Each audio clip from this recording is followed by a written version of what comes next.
We are really happy to have Alex Bonello with us today.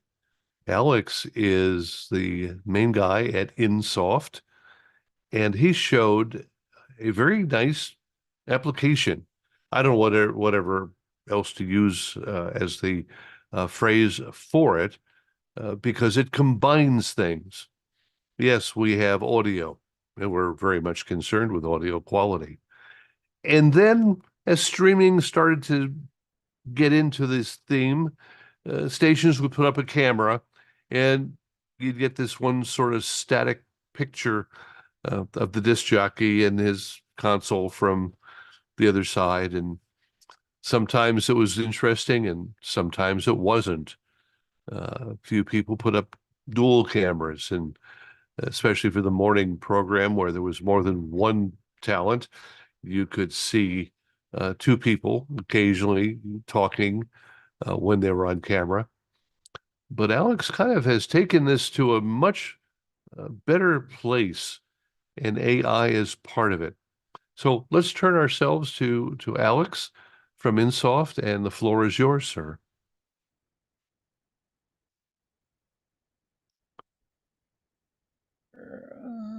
There you go. Yeah, okay, thank you very much. Okay, thanks for the introduction, Barry. That's right. We've been trying to push the envelope of how to and also envision how should cameras work in a radio environment, because it's not easy. This is not TV, this is radio. And in radio, we don't have the resources as TV stations have. So we needed to automate the process. So this is how everything started in the 2000s. And let me show you a little bit of the progress that we've been doing and where we are at today. So first, who we are. So I myself started very young in radio. So in 1989, I was involved with the team that developed audio compression, what ended up being MP3 later on. But in 1989, we called it ECAM, Enhanced Critical Masking. That was like how we define this lossy audio compression. And from that we've created the first radio automation software on a computer. Actually, we've created audio compression to automate radio commercials. Many people think that of MP3 and audio compression as a Frank Hoifer invention, but that came some years down the road.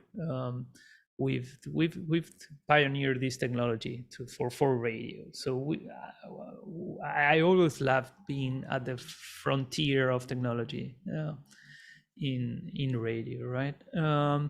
So after coming up with radio automation in the 90s, we said, okay, what would be the really next huge new technology that will impact radio stations? And we believe, as Barry was saying, that stations in the 2000s were installing cameras. They look like security cameras in one corner of the studio. And we said, okay, we should try to push the envelope and have multiple cameras doing close-up shots of the host and the guests. And by 2012, we came up. By 2012, the computers were powerful enough to manage video and to compress video and to switch video streams and to add graphics. So by 2012, we developed the concept of visual radio, which is not TV, but it's automating video production in a radio studio, right?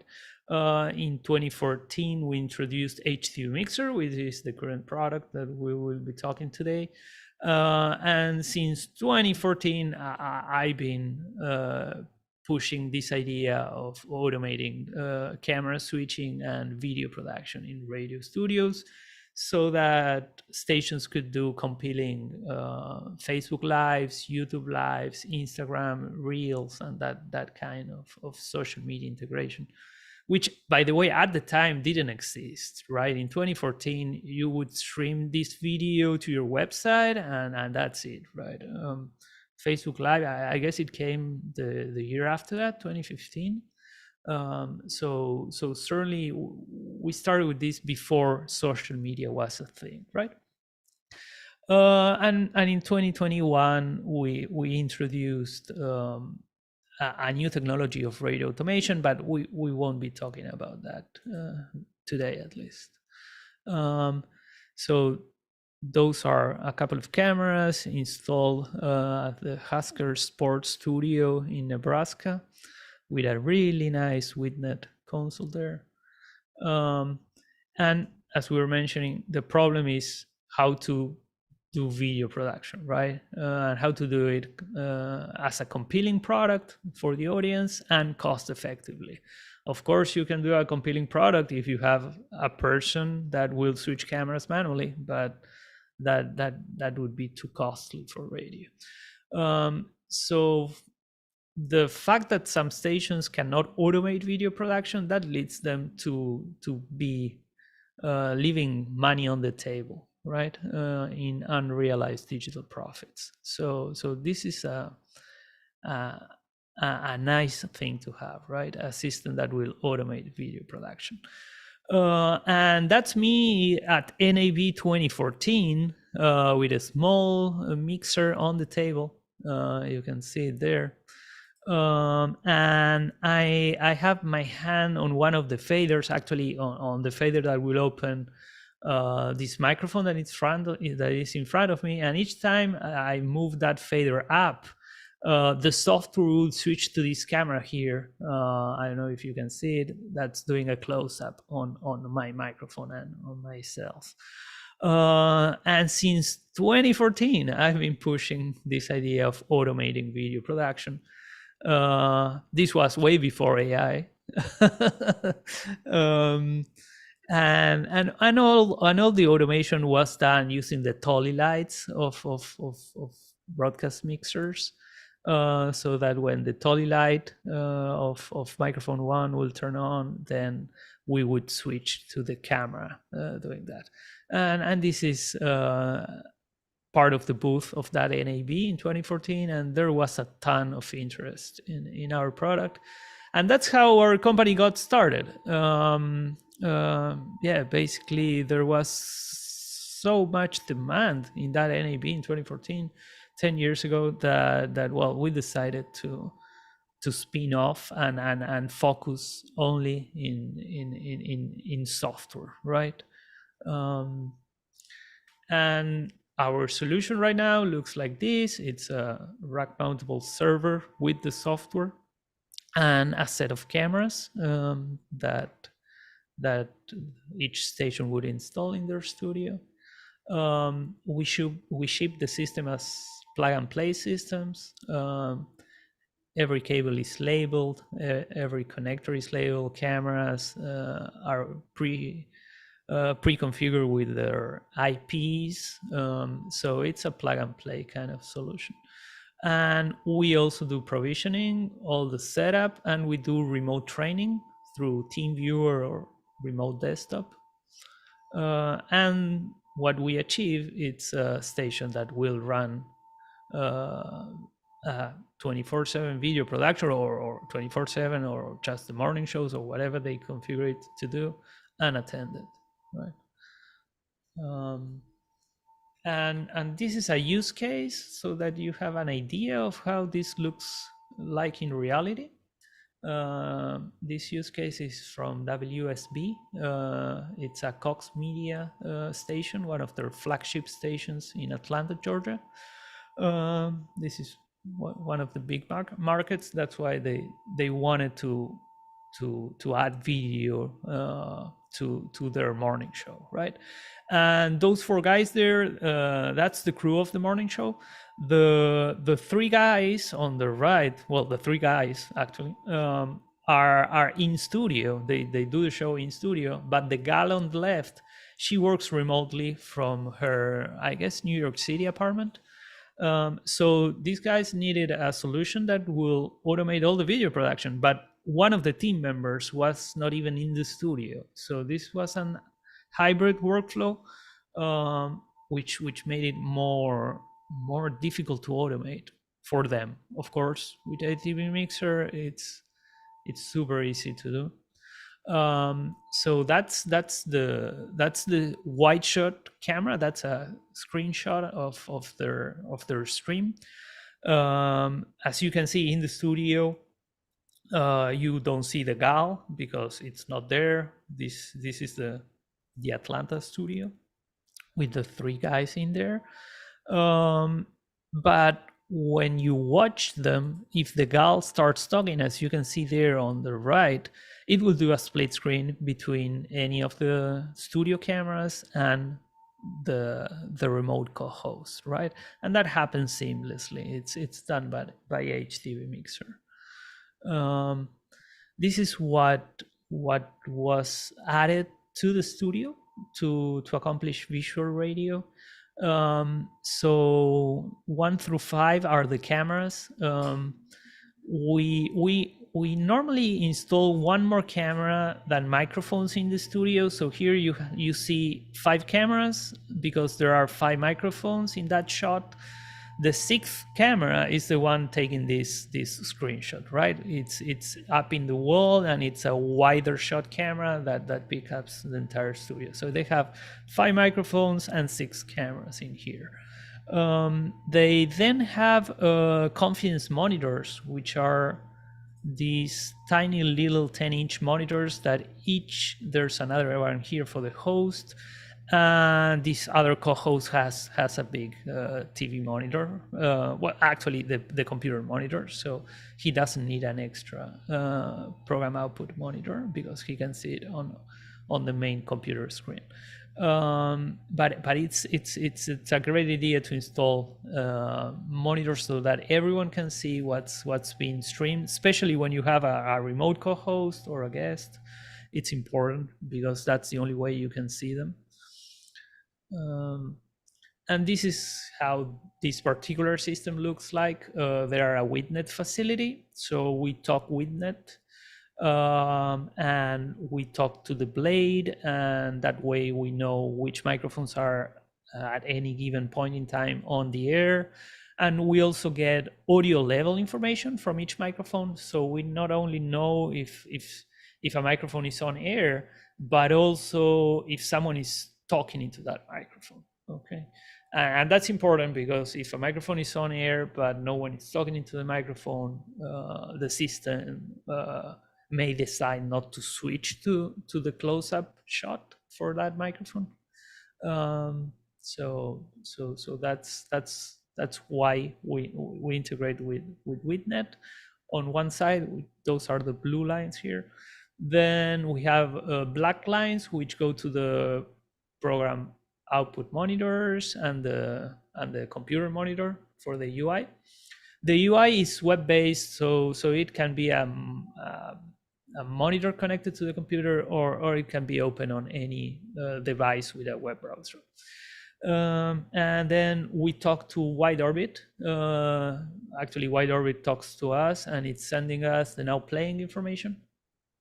And these guys use that to know when the commercial break starts, because when the commercial break starts, Wide Orbit will tell us that the media that's playing comes from a specific category that they use for commercials. And when we know that we are in a commercial break, we will mute the audio that goes to the stream. We will place a slate that says we'll be back. And we will start playing digital dynamic ad insertion so that they can monetize their video stream as well. And then these guys have 5 robotic cameras and 3 fixed cameras. And that can change depending. Alex, I have a question. Yeah, absolutely. Yeah, this is Mark in Omaha. What kind of bandwidth do you guys look at, especially on the LAN itself? What kind of speeds are you looking at? Like 1,000 megabit?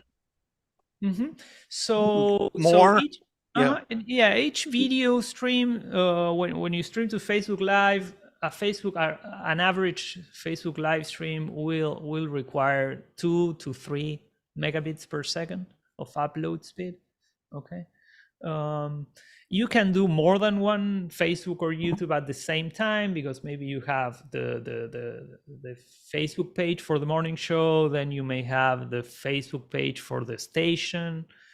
So you may want to stream to both of them simultaneously. In that case, you will need double that. But it's not a ton of video. It's not a ton of fun. Yeah. It's not overly taxing on the local area network No, then. not Okay. at all. Not at all. Okay. It was back in the day with ADSL lines, but in the last 4 or 5 years, we haven't had any issues. No one had to upgrade their internet, let's say, to Right. install one of our systems. Yeah. Well, most everybody has fiber coming into their plant probably anyway that would get into this, but my concern was the local area network itself, because like we've upgraded portions of our network that carry audio. We've upgraded some of that to clear up to 10 gigabyte per second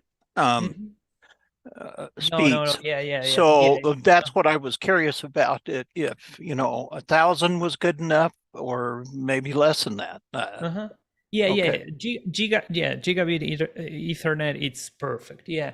Okay. And now that you say so, it's funny because I think that audio is eating up more bandwidth than video, and it's funny because and the reason being that right now audio it's uncompressed throughout the entire facilities, where it's WITNET or AS67 or Livewire, it's uncompressed audio, whereas video it's all the time H.264 compressed. So it is compressed. Okay. Yeah. So a stereo audio channel we require 1.5 megabits of bandwidth, and you can feed an entire video stream on 1.5 megabits of bandwidth, with the difference that you have hundreds of audio streams going back and forth, and you have only 1 or 2 video streams going out. So nowadays it's a non-issue, the bandwidth that you may need. Yeah. Okay, thank you.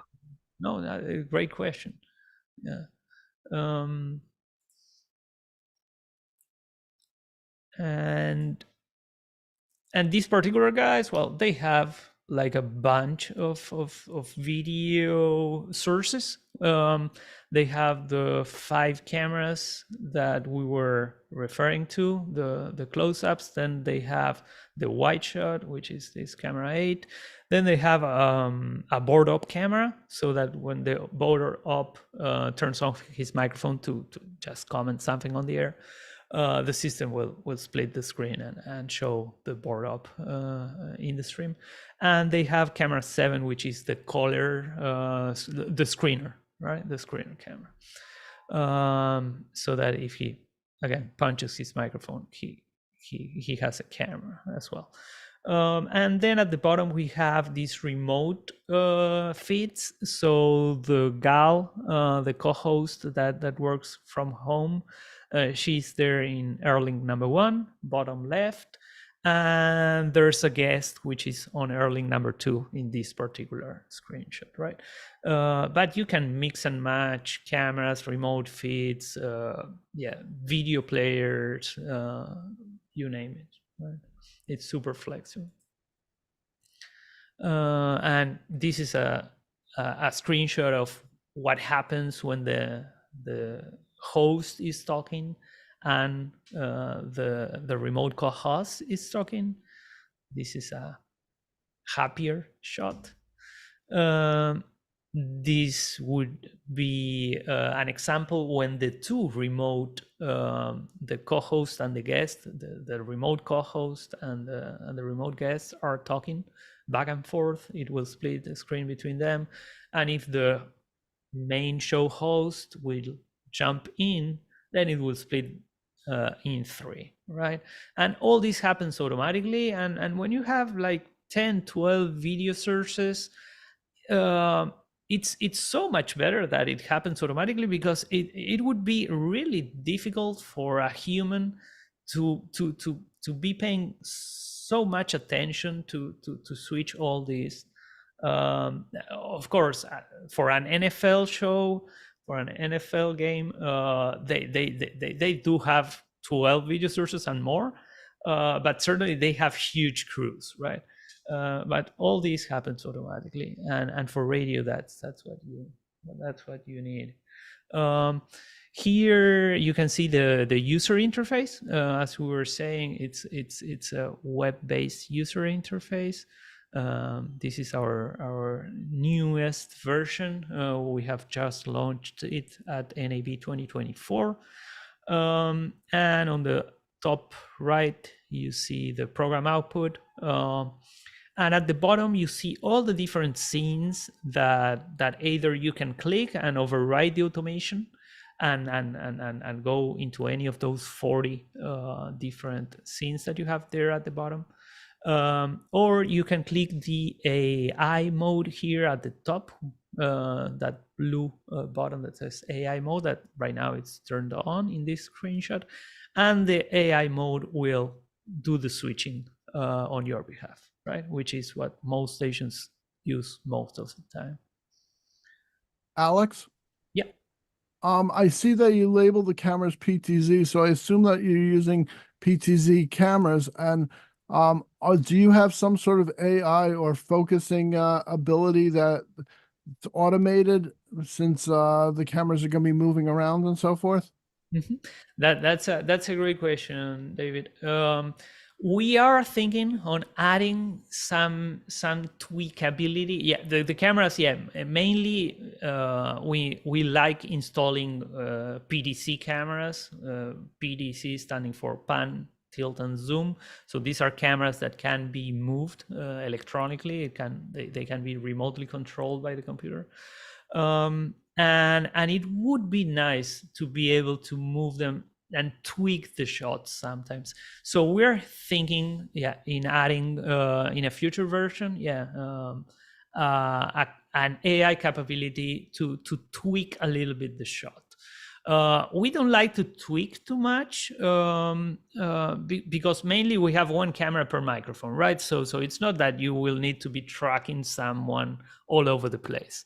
But it would be nice to allow the camera to move, say, 10% on each direction to cope with a taller host, maybe for the morning show, and then in the afternoon show you have a shorter person there sitting, and that the AI would just barely move the camera a little bit, so that it would track that. Yeah, we're working on that. Yeah. So currently, to do this, and if you have multiple hosts, if these hosts are animated, you would want someone being a technical director almost pointing the cameras. Otherwise, you don't know what shot you'll get. No. Because remember, we normally install one camera per microphone, right? So you would just leave the shot not that close, just zoom it out a little bit, so that it will take whoever is sitting in that microphone and add a little bit of leeway, okay, either side, up and down, and that way you can perfectly leave your PDC cameras, I would say, fixed, right? Once you have the shot, you save the preset and leave it there. Yeah, it's not that the cameras are moving all the time. Okay, and we tried in the past, instead of having, let's say, for a 5 microphone studio, we were trying to have less than 5 cameras, and it doesn't look right, because you cannot move the camera when the camera is on the air, because that doesn't look right.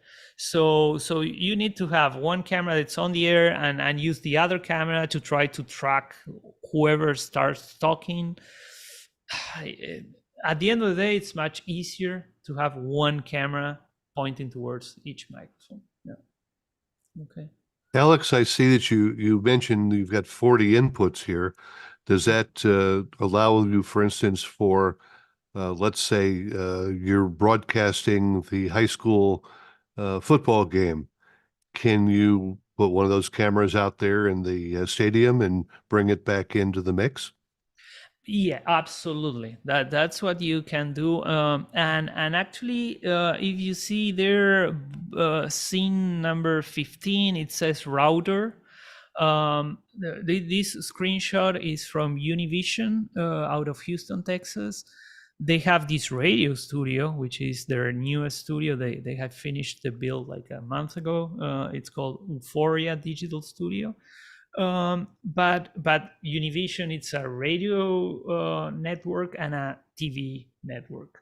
So they have a router output on their TV side of things on the master control room, and that's what you see there as scene number 15 that says router. And actually, the video in there, it's the TV channel of Univision in Houston, Texas. So you can bring in, let's see, you can do a simulcast with a sister TV station, or you can bring in a remote camera from a game, from a remote. What about playing back videos that are pre-recorded? Is that possible? That's also possible. Yeah. For the rest of you, we haven't coordinated the questions here with Barry, but yours for actually scene 24 and 32 there, where it says deck 1 and deck 2. Those two decks are actually video players. So you can upload an animated logo of the station, some funny clip, a viral video that you saw online, and in the middle of the show you can click on any of those, either deck 1 or deck 2, and play those clips. Well, I'm thinking in terms of just to take it to the old analog automation arrangement. I've worked with talent that will talk to the Skyview guy or somebody out at the county fair, or maybe one of the callers that has a request, and he'll record these bits and then sequence them and play them back at the right time in the right way. And it seems to me you could almost do the same thing here with folks that, especially with Zoom connections like this one, let's say, or something else where the host could actually bring back comments from different ones and show this during the program. Mm-hmm. That's correct. That's correct. And these guys, I guess they use Microsoft Teams, but yeah, they bring in team guests with audio and video. And also they went a step further. They do that thing where they load a pre-recorded clip that they are going to be using during the show. Actually, the gal doing this in this particular studio, you can see her in scene number 2.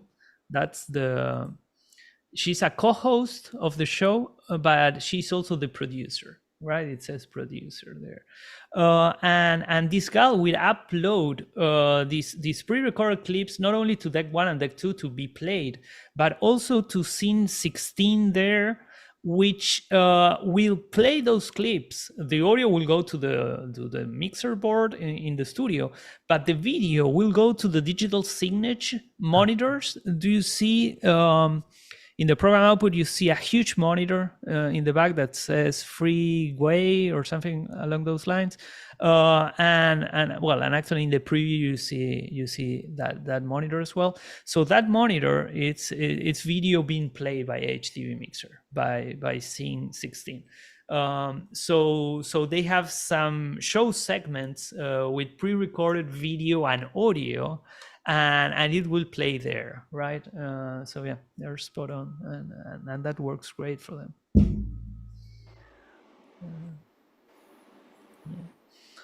And let's see, let's jump to other use cases, because yeah, there are other companies doing other stuff with our solution. And this is something that has always amazed me, because when we designed HDVMixer, we never thought that could be used for outside broadcasting at all. And these guys, Learfield IMG College, started installing these at the press booth while they were doing their game productions, and they started having great feedback from social media viewers, and they started adding more and more and more. So they deployed in 2019, 2020, 11 schools with HDVMixer. Then in 2021, they deployed 53 schools.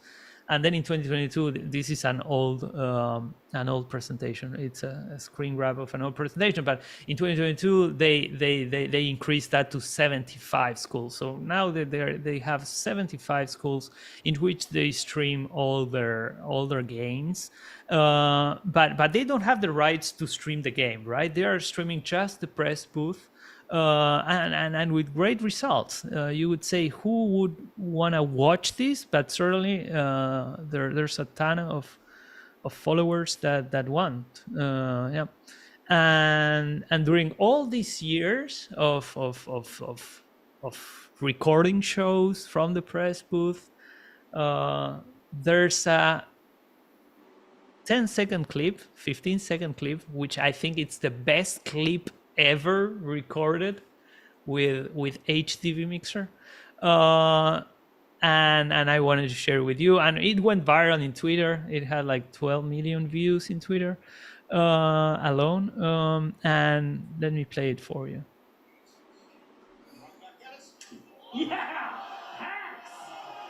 So yeah, so he was calling the game and he saw the ball coming his way.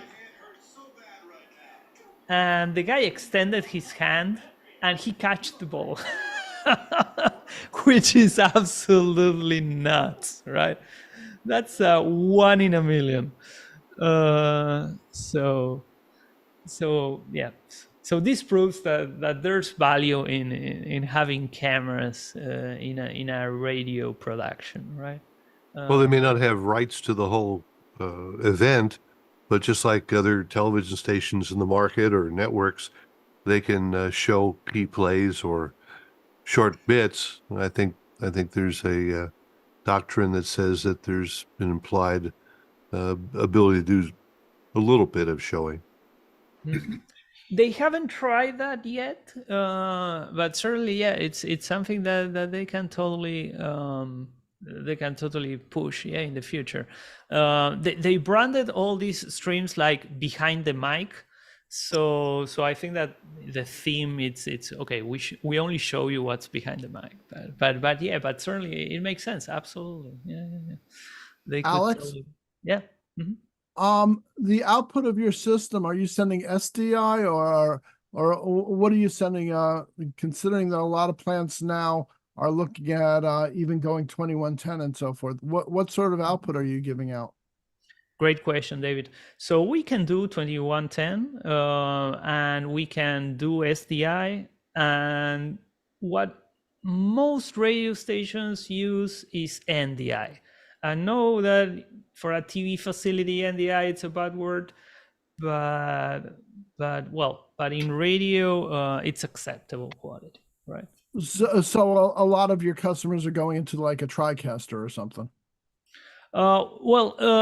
Our product is like a TriCaster on steroids. It replaces a TriCaster in the sense that it's less expensive and it can automate the video production, right? Whereas on a TriCaster, you would need to have a guy switching manually the different cameras, and here, you don't, right?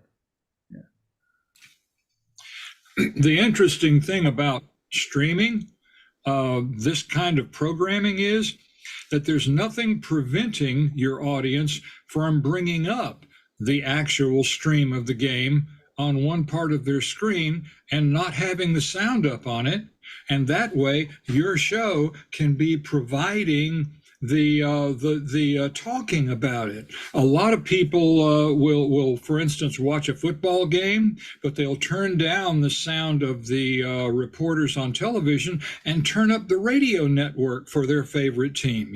So this really has a lot of additional possibilities. Yeah, totally. It makes a ton of sense. Yeah, and as this is streamed to social media, you can just play it on your phone into a Bluetooth speaker and use the TV without audio. Yeah. And probably that's what some of these millions of viewers do, right? They're watching the game on a TV and they are hearing the game. Yeah. On social media. Mm-hmm. Yeah. Now, this looks like a perfect way to prove we have faces for radio. The question I had was, let's say I'm doing an interview with one other person, and I'm assuming that the video is triggered by audio from each mic. That's correct. Yeah. Mm-hmm. So if is there a way, let's say, to have a split screen so that you're not constantly switching cameras, between the two people? Mm-hmm. So that, Absolutely. So you define the rules. Yeah, and certainly there are some stations. I specifically remember now one station in Phoenix that they want to see the reaction of the co-host to what the host says. So they want both cameras all the time there, right? Of course, when they turn off all microphones, they will go to a slate or something else. But while both microphones are on, are hot, it doesn't matter who's talking. They want both cameras there because they want to see the reactions of one another. And you can configure it to do whatever you need, and that happens on a per show basis. Let me let's play around here a little bit. Are you able to see what I'm doing now? Because yes. Okay, perfect. So let's go to that station that I was, I guess it's this one here. Let's see. Yeah, okay. So these guys, what they normally do is they leave the system in this split screen. Right now, the show, they are off air, right? So, but when they are on air, it will default to this split screen where John is on the left and Dave is on the right, so that they get the reactions. Only when that gal starts talking, it will switch to her, right? And they also have here a producer camera. But certainly that's something that you configure. And how you configure it? Well, you can edit any of these scenes, and here in the AI mode, you can tell the AI mode, well, it should ignore this particular shot, where it should use it when the host mic is hot and the co-host mic is hot, when the studio is on air, where the studio is off air, either way. So you would configure this so that the AI knows what is it that you want to do, right? And by the way, all these configurations, that's something that we normally do when we install the system. We will help the team to set up the systems in a way that works as they want it to work. And here on the right, you have different shows. So all these configurations, all these 40 different scenes are on a per show basis. So this is because we're currently in the show that goes from 2 p.m. to 6 p.m. I think that you are seeing the screen a little bit cropped. but that's because I'm cropping a little bit what I'm sharing with you. But then it will switch to I don't know, they prepared one for today, the NFL draft special. Okay, see there, now these two guys are on air and it switched. And as you can see, now they are on air, but one is talking, the other one is not talking. It's actually putting his headphones right now. So he's saying nothing into the microphone, and the system already picked up that it had to go to the wide shot, right? Because for this particular show, what they want to capture are the reactions of one another. Okay. Is this live? Oh yeah, this is live. Yeah. This is live. Yeah. And you could actually affect that. You don't want to do it, but that's right. That's why I'm not going to touch the AI mode, and I'm not going to click on any of those scenes. Yeah, to they would be surprised. That's right. They would. Yeah, totally. By the way, I have access because we are finishing the installation of these 10 studios for Bonneville. So yeah, we've been working on this today. We've been helping them with the NFL draft special show. So again, that's part of what we do. We not only sell a solution, but help the team accomplish what they need to accomplish. Okay, and there the gal, the producer, is talking, and it's going to that that 3 shot. Yeah, so that's actually yeah, they are not even on the air with this. They are testing the system. Okay, if they were live here in the upper right where it says at the moment there are no live broadcasts, it would say streaming to, I don't know, to this CDN or to Facebook Live or something along those lines. Or if they were just recording, then the recording button here, the one that says start recording, would be red, and right now it's not recording either. So yeah, so they are testing the system right now. Alex, is there any latency between the video and the audio if you're streaming directly out of your system? Great question, David. So audio-wise, we use the program output audio of the mixer in the studio. We don't mix audio. We use the audio that the board is providing us. Some stations will process that audio. Okay, it's not program output, but also processed audio. Some will embed the watermarks for the people meters as well. So the audio chain will have a delay that, depending on how many of these things you do with the audio before sending it to us, that delay may change. So when we install the system, we align that audio chain delay with the video delay, okay, and we adjust that. Once we adjust it, when we're doing the installation, then the audio and the video will match and they will be in sync. So when you record that audio and the video, and they will match one another. Okay, I don't know if that was the question, David. Okay. Thank you. Okay. No. Yeah. So again, in general, all these little engineering issues, we deal with them so that the user don't even know that they exist. Yeah. Well, this would look pretty interesting. What I would like to have done, let's say for the WOR morning show, where we had 4 or 5 people in the studio and a traffic reporter in a helicopter. Wow. So that would give, we could actually show the biggest traffic jams. Yeah. Uh-huh. Yeah, that's totally doable. Yeah, you can You can do that. Let me get out of here. Let's go to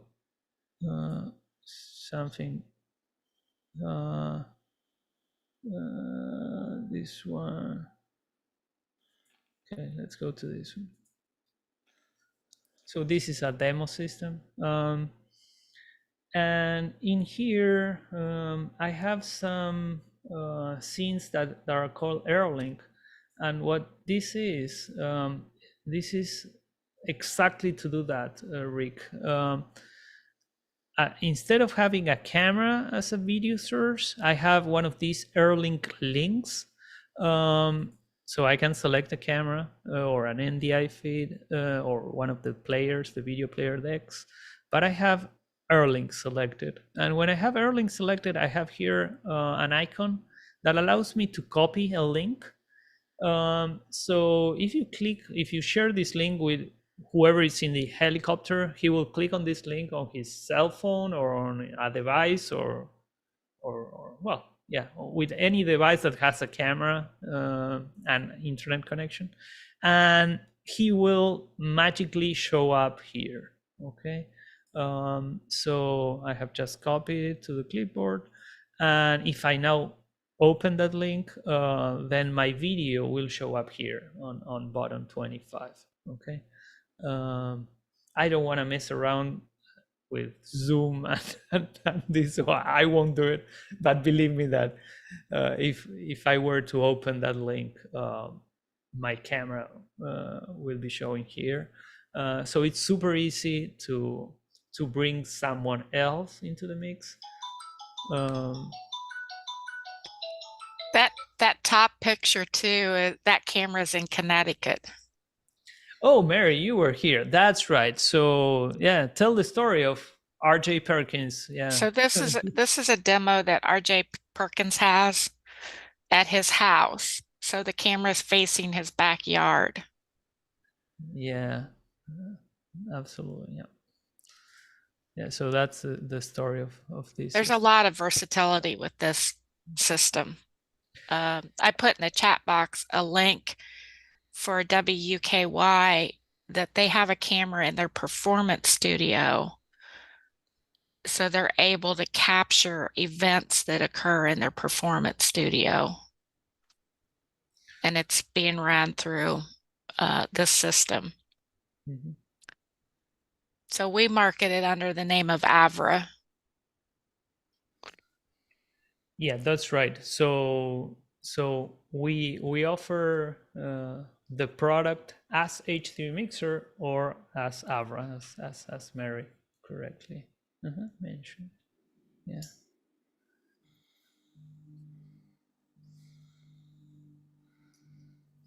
And let's see, here we have, for instance, the deck number 1 has nothing in it, but I can click here and I can play a clip on that deck, for instance, and now it's playing video.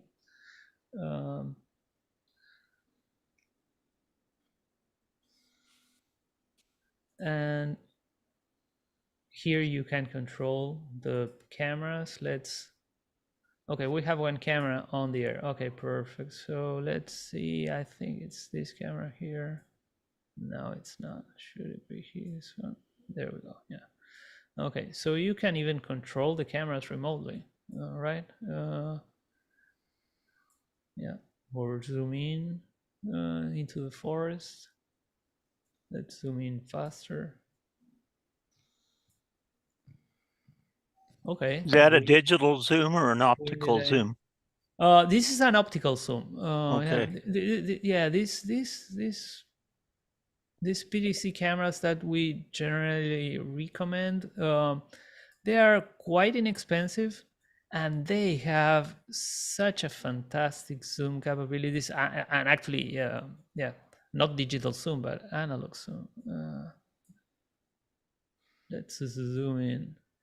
This also answers some of Rich's questions. You've got an auto focus and auto exposure as well as your zoom. Yeah, that's correct. That's correct. Yeah. And In general, after you do the initial setup, you may want to configure the focus in manual mode so that the autofocus is not playing games on you. But for a demo system, well, the autofocus is in auto, yeah, for both cameras, right? Yeah, and here in outputs, you can, oh, let's start as CDN streaming so that you see it. So you can have multiple destinations here, up to 25 destinations. And on the left-hand side, you can group the destinations so that, let's say, the morning show can click on just one button and go live on multiple destinations at the same time, right? So now we're live on this CDN. And here you see in the upper left that it says that you're live and how much time has elapsed. And you can also add social media accounts, YouTube, Facebook accounts, and group them as well, right? And you can also automate recording, streaming to CDNs and streaming to social media so that depending on the day part, the system will start streaming automatically. And it can also switch shows automatically as well. So everything can be automated. I think you said you could bring your camera up on this page. Yeah, I'm a little bit scared of doing that, but okay, let's do this. Let's do it with my phone. Yeah, there we go. I'm going to share this link for AeroLink. Let's share it. Let's copy it, and let's share it with my phone. Okay. Let's see. Phone.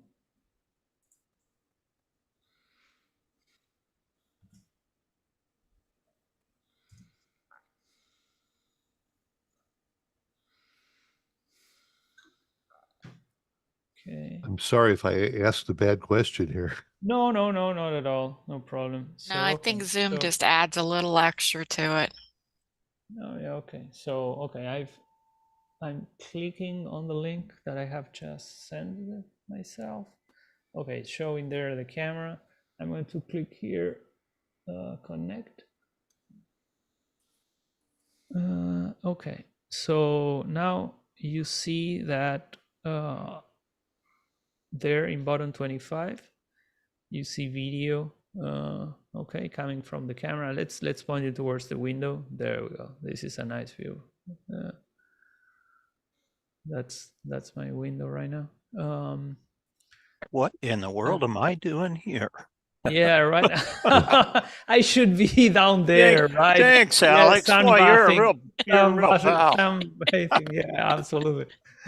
What is it that I'm doing here, right? Yeah, but there you go. Some handheld two-way radios there. My laboratory here. Yeah,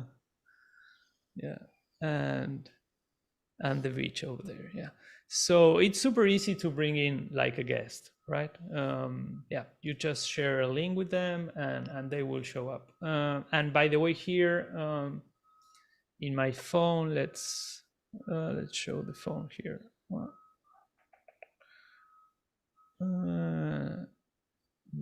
Where is it? Yeah, okay. If you see there, I see the video output of the station, right? So in the phone, I see not only my camera, but also what the studio is sending me. So I have two-way audio and video communication, right? And when you're done, you click here on the close button, and it will finish the call.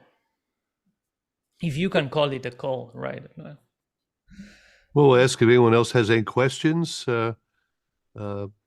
Just to press your space bar, alternate A here on Zoom, or If you're watching YouTube Live, type it into the chat box there, and I'll pass it along. This is a pretty feature-filled system. Yeah, it is. Yeah, we've placed a ton of love and effort for the past decade plus into this system. Yeah. Well, and the nice thing about this one, compared to some of the other products on the market, all the support is in the US. So, and when you buy a system, Alex's team, they assign one individual to your account.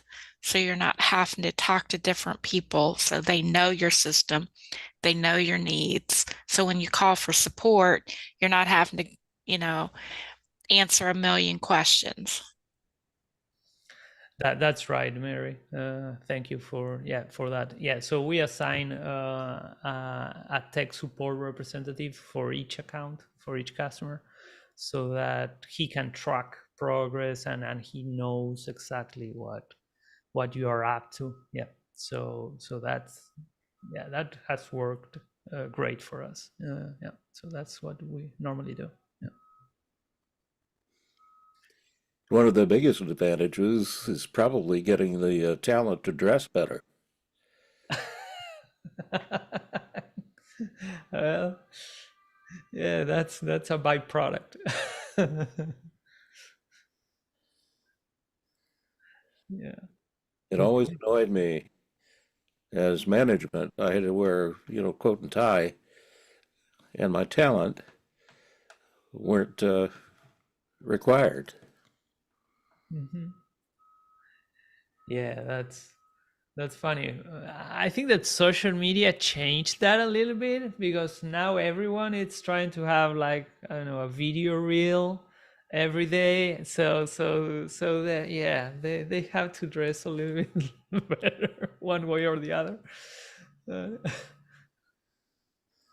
Very good. Well, this is a very interesting look at not only what you can do with cameras and radio, but also with AI.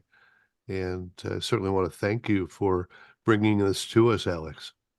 My pleasure, Barry. It has been super exciting to be able to show you all this to you guys.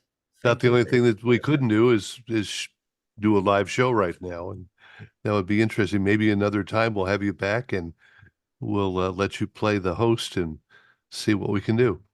Okay, yeah, absolutely. We can totally have fun. Yeah. All right. Thank Well, you. before we lose Alex, anybody have a question for him, a comment? You want to buy one? Talk to Alex or to Mary? Yeah, I have one question. Is it possible to marry the Zoom with that? Great. Zoom Yeah. cameras, videos? Great question, Jeff. Yeah, absolutely. Yeah, we are agnostic in that sense. So if you don't want to use our AirLink technology, or sometimes to complement it, it makes sense to use Zoom, or Google Meets, yeah, or Microsoft Teams. Yeah, we can use either of those. Yeah, totally. And some stations, what they do is they already have their Zoom set up on a producer computer. So what we do is we grab the video, we grab the desktop of that computer and bring it through the network into HDVMixer.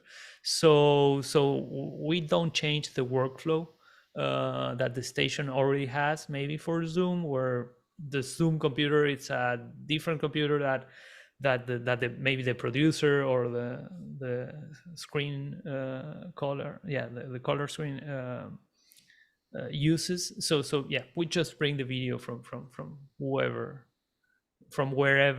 Zoom is running on. So could that assume that you could do Skypes, like let's say each of the talent different Skypes up, and you could. I mean, is the sky the limit, or how would you do something? Yeah. The sky is the limit. Yeah. We can bring in the screen video of multiple computers. So if each host has in his laptop a Skype call, we can bring in the video of. I think 40 videos is the limit right now. Yeah, that's right. That's right. 40 is the limit. Yeah. per show also. Yeah. Excellent. Great question. Well, any more questions, folks? Well, I guess we'll let Alex get back to his job this afternoon. And again, our thanks for you to come. No, thank you for all you do for radio. Yeah, I love radio. I love listening to radio. I'm a ham radio operator, so I love radio in general. So thank you guys for your hard work. Yeah. Keeping stations alive 24/7. That's a tough one. Thank you very much for that. Thanks. We'll see you soon. See you.